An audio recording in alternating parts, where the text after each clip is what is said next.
Game week 1 isn't even over yet, but transfers are flying in ahead of game week 2. So let's have a look at the best FPL players to be buying this week. Hey everyone, Sam here, otherwise known as FPL Pricey. In today's video, I will be running through all of the best players to buy in each position and picking out a few highlights along the way, of course. There is only one place we can realistically start, and that is with this man, Reijnders, who had probably one of the best Premier League debuts I've seen in a fair few years now. He was absolutely phenomenal against Wolves, kind of ran the show. Obviously, there were plenty of standout performers at Man City. Haaland getting a brace.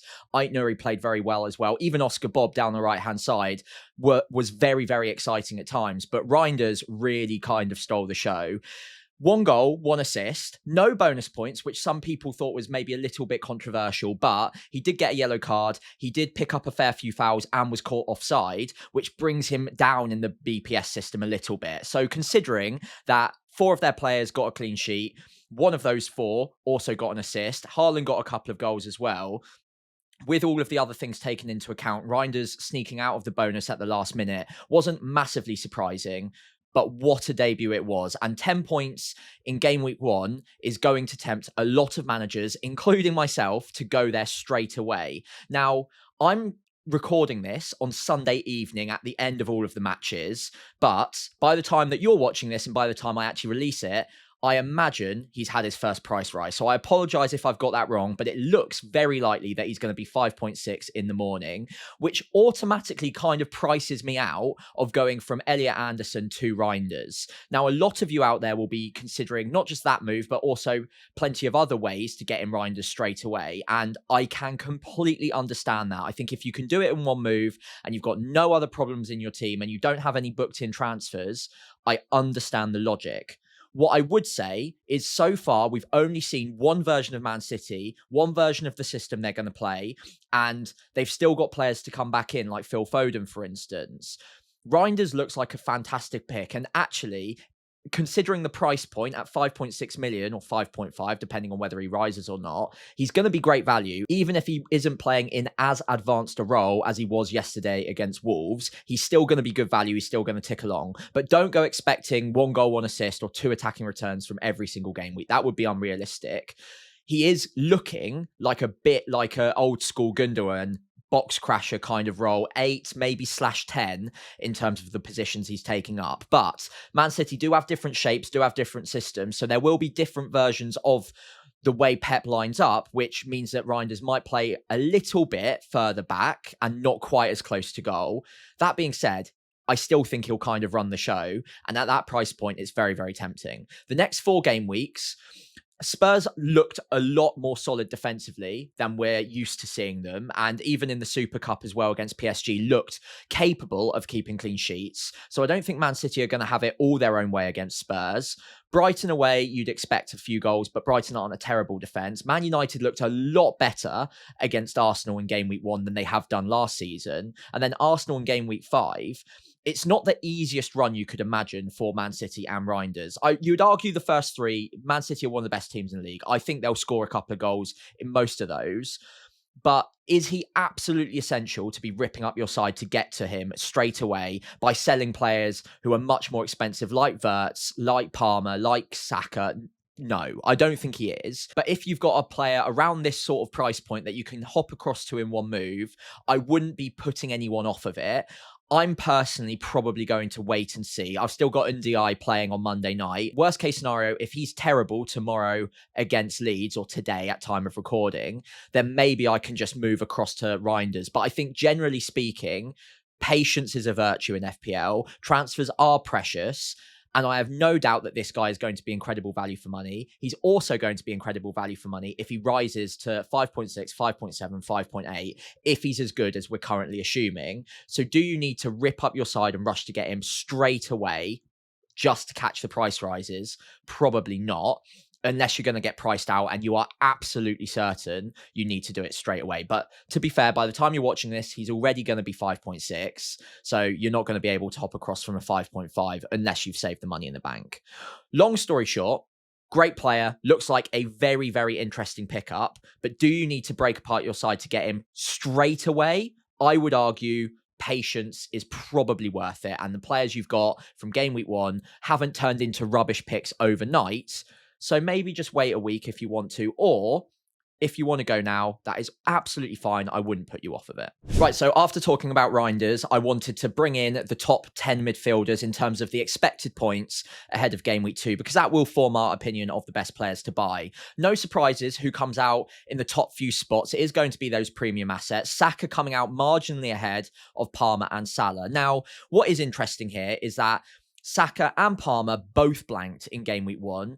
Neither of them got very good underlying data. Obviously, it's very small sample sizes at this point in time. I would not be reading into it too much after one game week's worth of data, but both of them had fairly quiet games. Obviously, Saka didn't get anything against Man United. Palmer didn't look too involved against Crystal Palace either, but both of them aren't easy fixtures, and the next game week, Leeds and West Ham, look absolutely fine. Now, would I be looking at moving Palmer on to Saka in game week 2?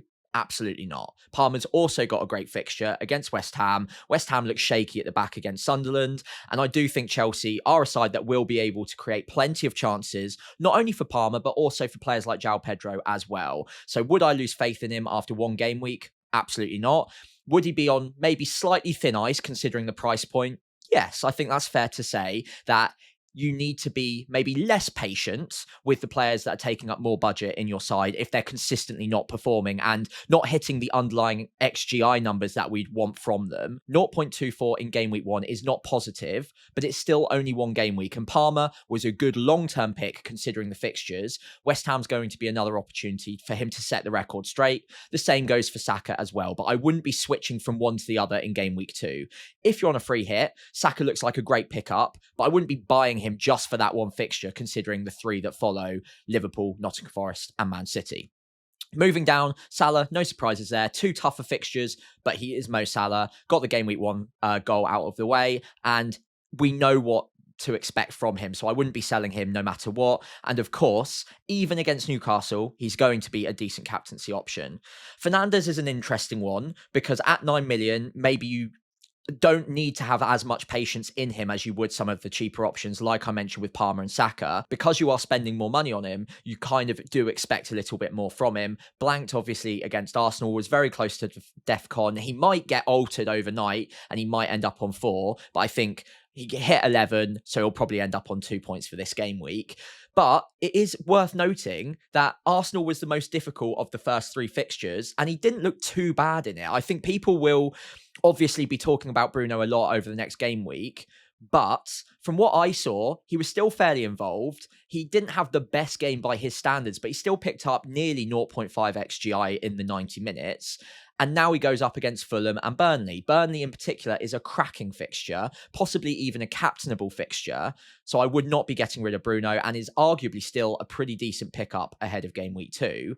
The same goes, by the way, for Cunha and Mbeumo, who both looked very promising for Man United against Arsenal, one of the toughest defences, if not the toughest defence in the league. So definitely keep an eye out for them. At 8 million, a little bit easier to get to than Bruno. Don't quite feature on this list just yet because of the underlying expected points, but I would have at least one eye on them, because Cunha in particular did really impress me in that game against Arsenal. He was able to make a very good defence look pretty shaky at times and get in behind them. So absolutely keep an eye out for them. I don't think you need to rush to them this game week against Fulham, but that Burnley fixture in game week 3 could be a really tasty pickup. After that, you've got a couple of other Arsenal assets. Odegaard, Rice, I wouldn't be rushing to them, but if you're on a free hit against Leeds, look pretty decent. Rice might be a little bit of an interesting differential pickup at 6.5.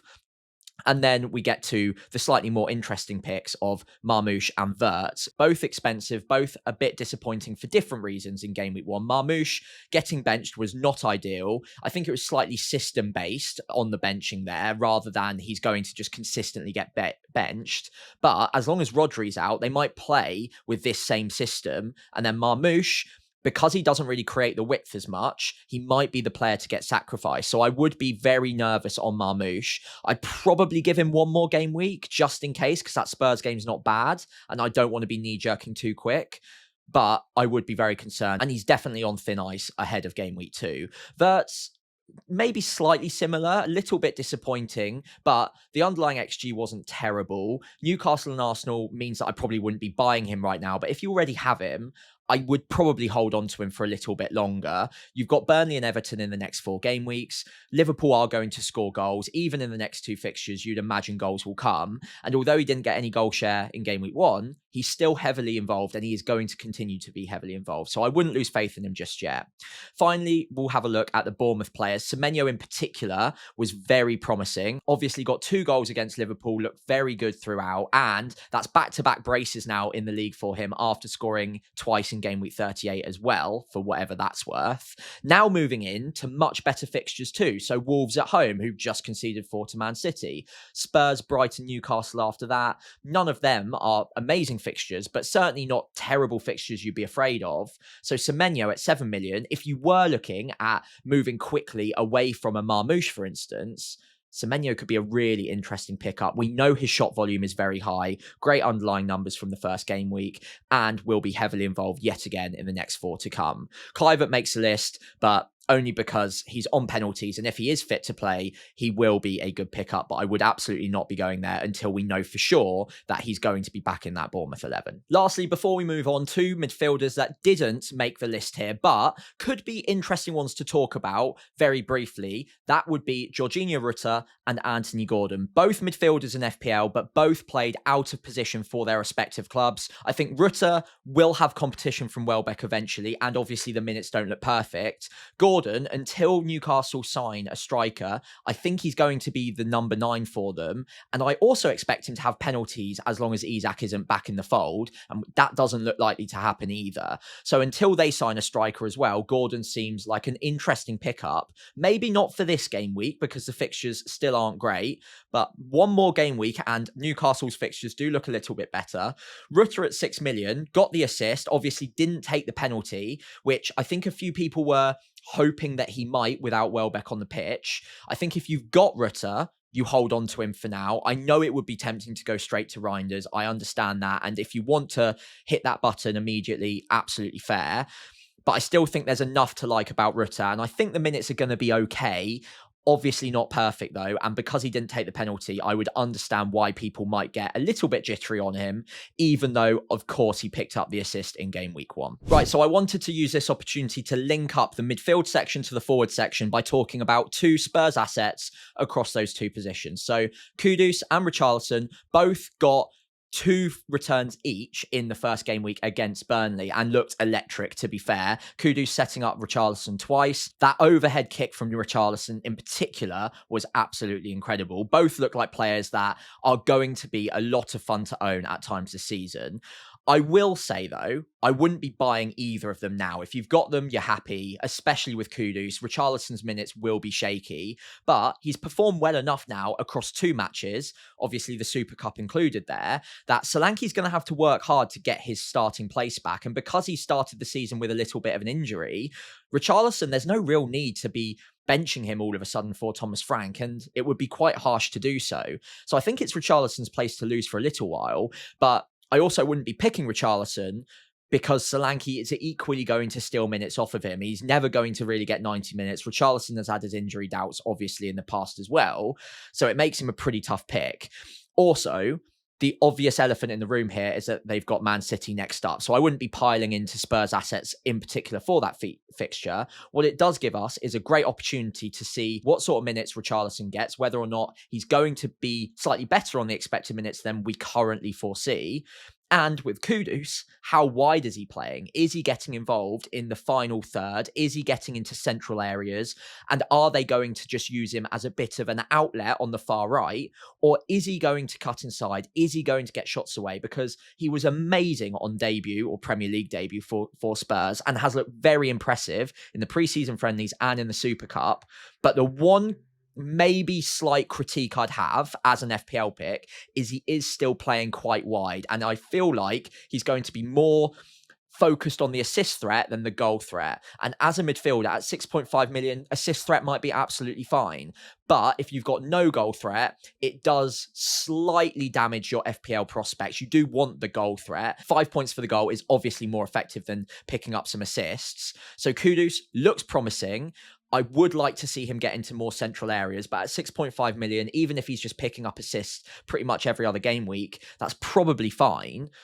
but I wouldn't be buying either of them ahead of Man City away anyway. Right then, so on to the top 10 forwards, and no surprises who comes out on top. Erling Haaland scored twice in Game Week 1 against Wolves. He kept up his phenomenal record, not only against Wolves, but also to start off the season as well. So, are we surprised?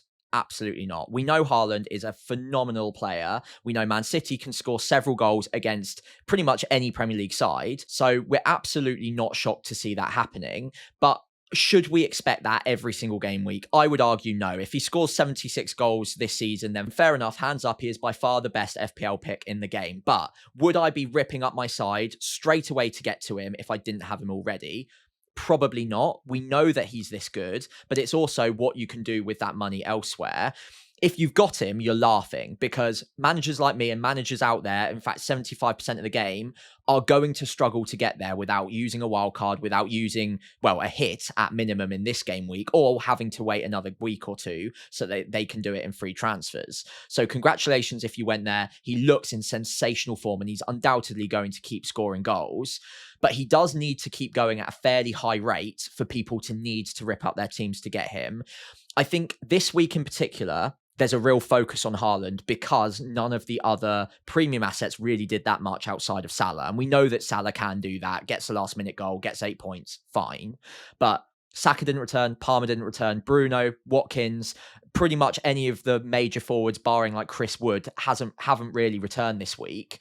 So Haaland is under a microscope and everyone's looking at him and everyone's thinking, wow, we need to rip up our sides to get him. I don't think he'll go at 2 goals a game throughout the season. Even if he gets 2 goals for the first 3 or 4 game weeks, it's still not quite sustainable. So I just wouldn't panic. That's all I'm saying with Haaland. He's going to score lots of goals. He's going to be a very good FPL asset. And if you've got him already, like I said, you're absolutely laughing. And I don't want to underestimate him by any means, but I just want to maybe urge caution for the managers who are out there thinking, I need to immediately rip up my side. For me, the easiest route to him would be selling Watkins and finding 5 million elsewhere so I can upgrade Watkins to Haaland. The only way I could really do that is by selling either Palmer or Salah. I'm not selling Salah, so Palmer would have to go down to a 5.5. And for a hit in game week 2, that seems pretty extreme, considering the next few fixtures are Spurs, Brighton, Man United, Arsenal.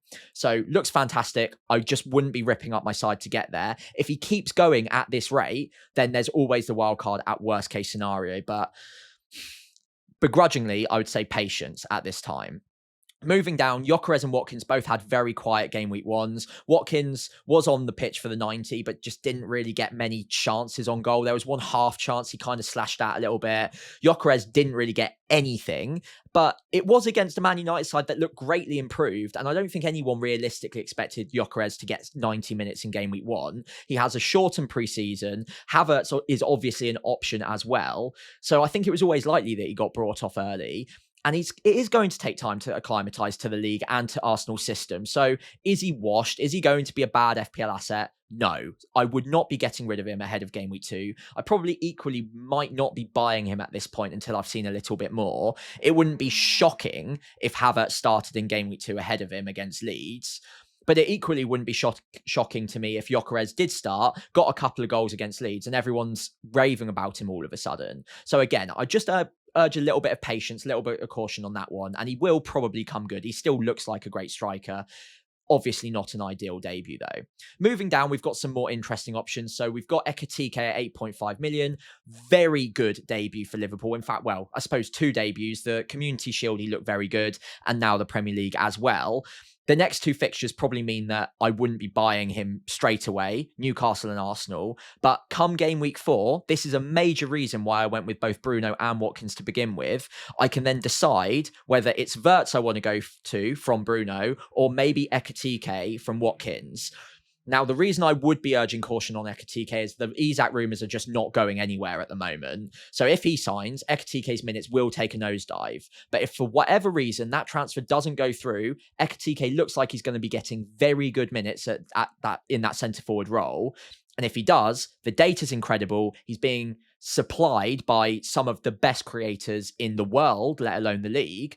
And at 8.5 million, he could be a bit of a cheat code. Obviously, got off to a really good start. I like the look of him. I think he looks like a really good player and FPL pick, but only if the window slams shut without Isak coming through the door. So I'd urge caution on that one. I probably wouldn't be buying him just yet ahead of the next 2 fixtures. Thiago's an interesting one at 6 million as well. Took the penalty for Brentford. Brentford didn't look brilliant, but if you've got a penalty taking striker getting 90 minutes a match or 80 plus minutes a match like Thiago at 6 million, it's never going to be a terrible pick, even if it's in a struggling side. So could be an interesting one. Probably wouldn't be steaming into him ahead of game week 2, but if you need the money for whatever reason, Thiago is going to be an interesting pickup. And then in game week 3, they've got Sunderland. So maybe want to look at penciling in a transfer for game week 3 if you're already convinced by him. I would personally like to see a little bit more from Brentford. And obviously they've got Dango Altara signing as well. So who knows what that's going to do to their starting 11. We've also got João Pedro in this list. I'm not going to talk about every single one, by the way, but João Pedro is one I do want to focus on. Got brought off a little bit early. Didn't really get that involved in much of the play for Chelsea. I think it was just generally quite an off day for Chelsea. Palace did a very good job on them. 0.4 XGI per 90. Got taken off around 75 minutes. I think maybe a couple of minutes earlier than that. But again, are we really that surprised? I personally wasn't. I think we all kind of knew that his minutes wouldn't be perfect. And in that centre forward role, Delap is always going to be that option off the bench that can cause a little bit of chaos. If things aren't working out the way they planned it to in the game plan, Delap is going to get minutes off the bench. Now, Pedro can play in other positions, but I think he has been signed as a centre forward, as that number 9. And they do have a lot of wing options as well. And it looks like they're signing Garnacho as well. So João Pedro, I wouldn't lose faith. 7.5 million. I really wouldn't be panic selling him at this point in time. But we knew the minutes weren't going to be amazing. West Ham next up. I would personally leave him, and he could easily bag a brace against West Ham in 70 minutes, and everyone is raving about him yet again. So I think no panic on him. So down to Strand Larsen finally. Now, I would say of all of the people that blanked in game week 1, he is the one that I'd be least worried about. I think from what I saw against Man City, Strand Larsen is going to get plenty of chances and plenty of goals this season. At 6.5 million, I am pretty convinced that he looks a good FPL asset. So okay, he blanked in game week 1. He got taken off a little bit early, but he got kicked around a lot in game week 1. It looked like he was struggling through it a little bit. And when the game was gone at 3-0, they just brought him off. Do I expect Wolves to score bags and bags and bags of goals this season? No. But do I expect Strand Larsen to be the player that scores any goals they do get?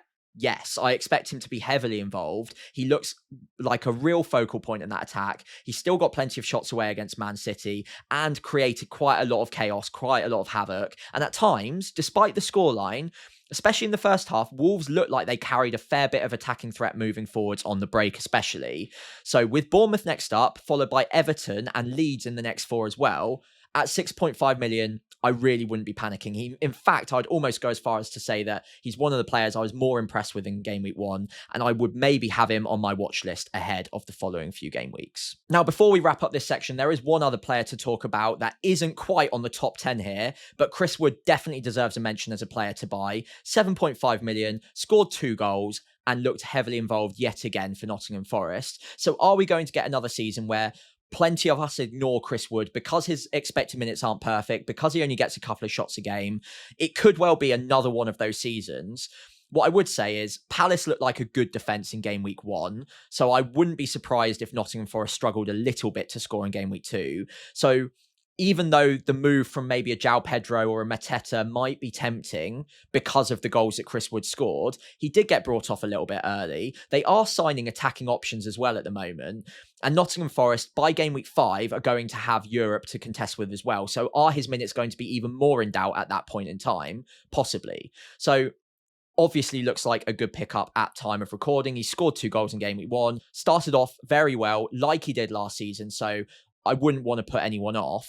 But it is worth noting that there are factors at play that I would at least consider before just steaming into him. The next 2 fixtures aren't ideal. In fact, the next 3 aren't ideal with Arsenal in there as well. After that, if he's still getting good minutes and he looks like he's just on to a start like he got off to last season, then absolutely fair enough. But I wouldn't, a bit like what I said with Reijnders earlier on, I don't think there's any rush to be breaking apart your team to immediately get him. In fact, out of the two, I'd say arguably Reijnders is the one that I'd be more tempted to rush towards after game week 1, knowing what we already do about Chris Wood, his minutes, and what Nottingham Forest have coming for them in the next few game weeks. So on to defenders, and I probably wouldn't be rushing to break apart my team to buy defenders at this point, but there are a few that obviously top the list ahead of game week 2. Obviously, Gabriel and Saliba, the Arsenal boys, will rank highly here because they've got Leeds next up. That is a decent chance of a clean sheet. If you've got them already, you're laughing, especially after a clean sheet today against Man United.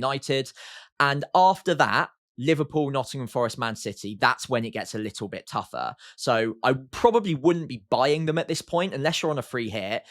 It's probably not the ideal time to be hopping on because you'd imagine at least 2 of those 3 after Leeds is out the way do score against them.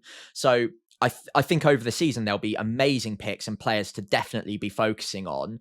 For game week 2 and 3, unless you've got a very short-term horizon, unless you're looking at free hitting this week, I probably wouldn't be buying them necessarily ahead of game week 2. Moving down, we haven't seen Tarkowski play yet against Leeds. Obviously, I'm recording this Sunday night, so let's wait and see. The next few game weeks don't look great on paper, but Brighton at home, because he's a bit of a DEFCON monster, he's always going to rank pretty highly here, especially in matches where they've got at least a decent chance of a clean sheet, but they are going to get attacked against quite a lot. So Brighton are going to attack a lot. So he might need to get a few clearances in, get a few blocks in, tackles, whatever. And therefore, he might rank fairly highly on the defensive contributions. In fact, as you can see on the right-hand side, he's got a 56% chance per game week on average of hitting DEFCON. So in over 50% of the next 5, he's expected to get DEFCON. The other 2 that appear at over 50% over the next 5 are Lacroix and Esteve. Now, Lacroix looked brilliant against Chelsea. 0.4 XGI per 90. We know that he's a set-piece threat. Looks a good pickup at 5 million. And over the next 4 game weeks, I'd say there's potential for 3 clean sheets in there if they're lucky. Nottingham Forest obviously look potent against Brentford, but Crystal Palace look very good at the back. At home, you'd back them to keep it fairly tight. Sunderland and West Ham are both decent fixtures. And actually, even Villa struggled a little bit in game week 1 to break down Newcastle. So maybe there's even an outside chance of clean sheets in all of those fixtures. So Lacroix and Munoz both look like very good pickups. In fact, out of all of the defenders here and all defenders generally this week, if I needed to make a transfer, the players I'd be most likely to be bringing in ahead of game week 2 would probably be Crystal Palace defenders, whether that's Richards as the cheaper option at 4.5, good defensive contribution percentage there. Lacroix at 5, better defensive contribution and better XGI, or Munoz, who is the true attacking option in open play, but obviously much worse on the DEFCON. It's really down to your attitude to risk, your attitude to DEFCON versus attacking upside, and your price points as well. If you've only got 4 to 5 to spend, then Richards is probably your guy. If you've got 5, Lacroix, and so on and so forth. Esteve also ranks very highly. Obviously not an easy game week 1 fixture against Spurs, and they did eventually get undone, but Sunderland at home also looked very good, by the way, against West Ham, but interestingly only notched up something like 0.6, 0.7 XG in that match. So Burnley are actually expected to do fairly well in terms of the clean sheet odds, in terms of the expected points for Esteve in particular. They're not expected to do too badly against Sunderland. Now, you might have seen Sunderland in game week 1 and immediately said, yeah, I back them to score against Burnley. But it is worth noting that Burnley, in the Championship against sides of Sunderland's quality last season, were able to only concede 16 goals. So don't completely rule it out. I think they've got something like a 33% chance of a clean sheet in game week 2. Would I be buying Esteve? Absolutely not. But if I had him already, I think he's definitely playable against Sunderland at home. And I currently am playing him in that fixture for game week 2. Especially because of the defensive contributions as well. If you've got a player well over 50%, I think he's the top player for the next 5 in terms of the percentage chance of getting those extra 2 points a game. Okay, he'll concede most weeks, but the floor is raised with those extra 2 pointers. And if he can snatch a clean sheet against Sunderland and get defensive contributions, immediately that's looking at an 8-pointer, absolute bare minimum, potentially more if you can get some bonus out of it as well. So Esteve, not a bad pick. You've also got Bournemouth options appearing here, Truffert and Senesi. Senesi's really good on the defensive contributions. Truffert looked like a very advanced option for Bournemouth in what was a challenging game week 1 fixture. I like the look of them both. Out of the 2, I'd currently favour Truffert. I think he's got more long-term sustainability there, whereas Senesi, I'd be a little bit worried that they sign another player and he comes out of the side eventually, because because he hasn't really been that trusted beforehand. But Trafford, as an attacking fullback, looks like a decent pickup. Wolves at home, game week 2, not a bad fixture whatsoever. So Bournemouth options, even at the back, don't look terrible. I probably wouldn't be piling into them straight away, considering they have lost options at the back and we don't know how strong they're going to be. They did also concede something like 2.5 XG versus Liverpool, but it is Liverpool, so you'd expect that to improve against Wolves. Finally, Ait-Nouri, do want to mention him very quickly. 6 million option, started off very, very well in game week 1 against Wolves.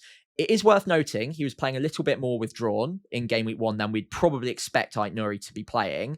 That seems to be because Rodri wasn't in the 11 and they reverted to a back 3 in possession, and Ait-Nouri played that left centre-back role quite a lot in that 90. He did still get forward, but not as much as you'd maybe hope from him. I think in future, once Rodri's fit, Rodri tucks in to a sort of a back 3 when where they're on the press when they've got the ball, and it gives Ait-Nouri more of a license to roam free and get forward. Now, it is also worth noting that Gvardiol wasn't playing in game week 1, so if they play the system again, is there a possibility that Ait-Nouri misses out because Gvardiol plays that left centre-back role in possession? It's possible. So, I probably wouldn't be piling on him, but at 6 million, he is going to get advanced. He is going to be more attacking than we saw in game week 1. And even though he wasn't that attacking, he still came out of it as one of the top scoring defenders this game week. So, one to definitely keep an eye on. I'm not expecting too many clean sheets in the next 4 game weeks, it must be said. Tottenham, Brighton, Man United, Arsenal. But long term, Ait-Nouri is going to be a very interesting pick indeed. So finishing off very quickly with the goalkeepers, I'm not going to take up too much time here. I'm basically going to say I would not be making a move for any goalkeeper unless you absolutely need to ahead of game week 2. I just think there are better ways to be spending transfers at this point. If you're looking at a free hit, then Raya's your guy at home to Leeds. The expected points are miles ahead of any other keeper. But after Raya, it's basically one and the same. There's like half a point, half an expected point between option number 2, Petrovic at 3.63, all the way down to Alisson at 3.19. So as long as you've got a playing keeper and he's going to get 90 minutes in game week 2, it's probably not worth a move unless you're going to go really, really aggressive. Petrovic looks decent. Sanchez away at West Ham also looks great. Honestly, there aren't many options that I'd be ripping up a side to get to ahead of game week 2. Like I said, if you're on a free hit, Raya's probably your guy. If you're on a free hit and really trying to squeeze budget, then probably Petrovic at home to Wolves. Anyway, as we reach the end of today's video, if you've got any questions about players to buy or players to potentially sell as well, any sort of moves that you're considering, do drop a comment below and let me know, and I'll obviously try and get back to you as quickly as possible. And as always, if you did enjoy today's video, I'd really appreciate it if you could leave a like and subscribe to the channel and hit that notification bell, because we've got daily videos coming between now and the deadline on Friday, so you don't want to miss out on any of that. Hope you enjoyed today's video, and I'll see you next time.